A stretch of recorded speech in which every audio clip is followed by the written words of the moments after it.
Owen Jones has been cancelled by Labour Party supporters, causing an even bigger divide within the left.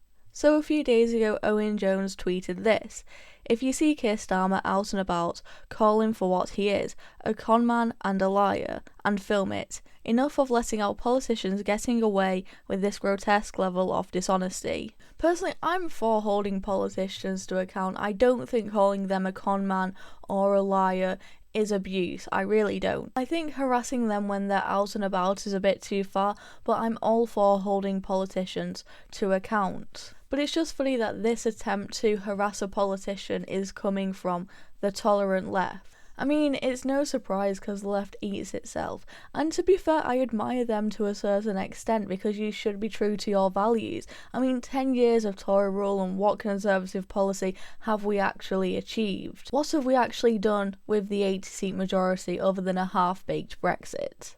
I think the issue with the left is that they know that if they go straight forward with what they believe, it's not palatable towards the average voter. Because the average person doesn't want to be babied by the state. They don't want high levels of nanny state and high levels of nationalisation. So politicians like Keir Starmer try to make it more palatable.